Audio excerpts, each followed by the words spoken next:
this commercial for less than 750 bucks? I'm gonna tell you how I did it. My name is Jesse Rappaport. I'm a content creator here on YouTube. I started this channel because I wanted to tell fun, engaging, filmic stories. I wanted to connect with other people who like to do the same. But honestly, I have a dream. I want to one day direct my very own car commercial. So while I'm waiting for that day, I figure, what better way to prepare than to challenge myself to film my own commercial with sleek, luxurious car footage, but at a fraction of the cost for a commercial that you might see on television.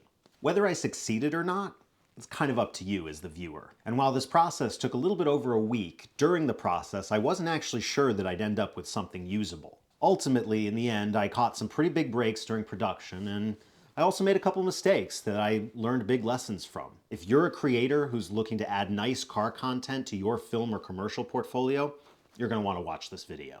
The first step in this process, naturally, was creating the concept and writing the script. Now, I don't always write hard scripts for my YouTube videos, but when you're spending as much money as I spent on this video, you're gonna want a script. I started the process by trying to come up with a cheeky, clever concept for a car commercial, but unfortunately, after a while, I kept coming up blank. But I ended up finding inspiration in an unexpected place when a new pair of Rothy's loafers that I had ordered arrived at my doorstep. Now, if you're not familiar with Rothy's, they're a shoe company that makes loafers, one of which is called the driving loafer. Now, I've been a fan of these loafers for a few years now. I love the company, I love their products, and when I opened this brand new pair of what they call driving loafers, it suddenly hit me. I could make a commercial not about a car, but certainly involving one. The concept that suddenly popped in my head as I was trying on my brand new driving loafers was that phrase that we've often heard, dress for the job you want. And the concept just came to me kind of like that. A guy who ends up getting to drive the car of his dreams because he was wearing the Rothy's driving loafers at the right place at the right time.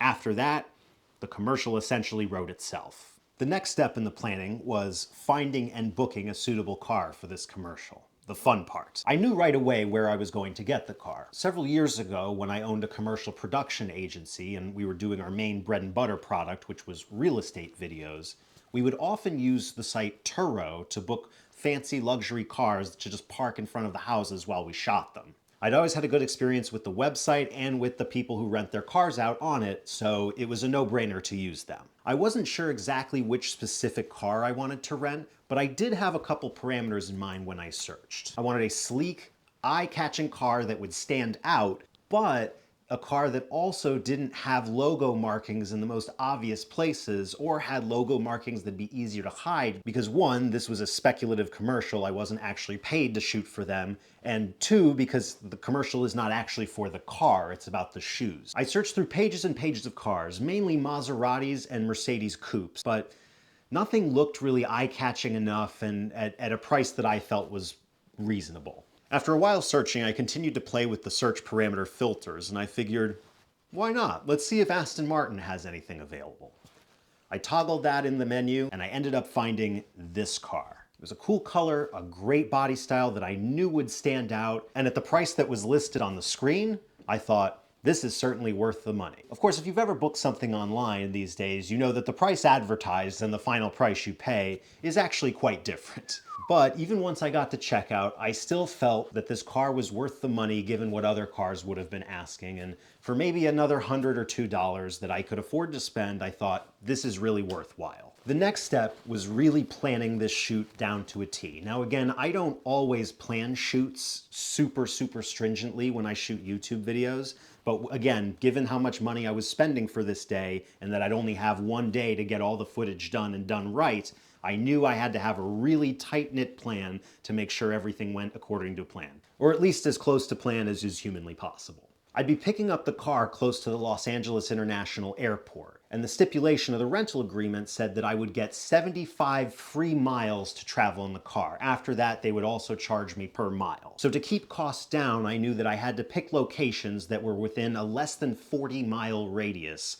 from the point at which I picked up the car. So I decided to focus in the Los Angeles area called South Bay, which includes some really nice urban and suburban areas that are very picturesque to film in. I knew that I'd need 3 principal locations. I would need the valet, where I end up getting into the car. I would need a quiet section of street with ideally a fantastic view for me to pick up some speed in the car. And I would need a parking lot where I ultimately arrive with the car to that job fair, as is part of the story. These locations would ideally be pretty close together and also out of the way, in part to avoid attention from these guys. Luckily, I know the area very well, and I was able to cross all 3 locations off the list within just a couple hours of scouting. The destination is on your left. The day of the shoot finally arrived. First things first, pick up the car.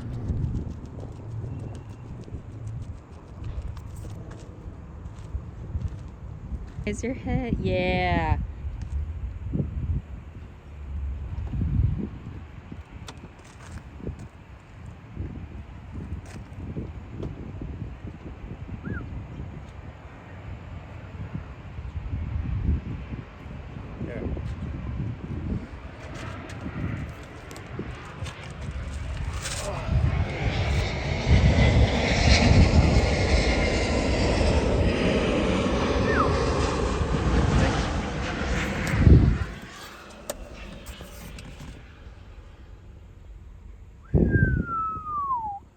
Definitely the nicest car I've ever been in.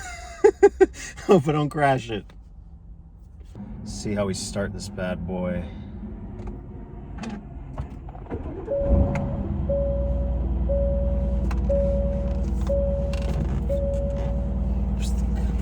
Where's the fucking seatbelts in this thing? Oh man. We arrived at the first location and immediately started shooting. My wife was super helpful. Makes lots of facial expressions. You're just doing one. Give yourself some variety. Couldn't have done it without her.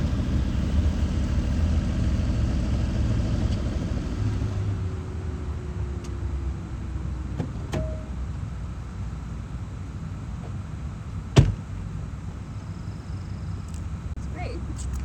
And there you have it. That's how this project came to light. So what did I learn from this whole experience? Well, there were 2 major areas that I learned some really valuable lessons in. The first area had to do with the car.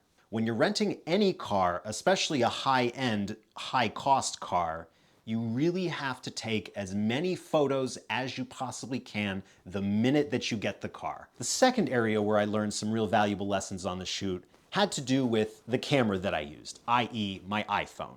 I have no regrets about using my iPhone. I ended up using the Blackmagic Design app, which I am a big fan of for beginners shooting on the iPhone. It's easy to use, it comes with presets that make your footage look great without having to do much color correction at all. It's definitely an easy way forward. However, I also have to recognize that even if I didn't want to use my phone, I really was limited in what cameras I could use because 1, I didn't own one, and 2, because I had my wife help me shoot, I couldn't make her hold a really big camera in these tight, dynamic moving shots that we were doing on a short schedule. When you're shooting with your phone and it's set up to shoot, you can't really use any of the other apps while you're doing that. You can't use your phone to communicate with, say, other people helping you on the shoot, or other vendors that you have on the shoot.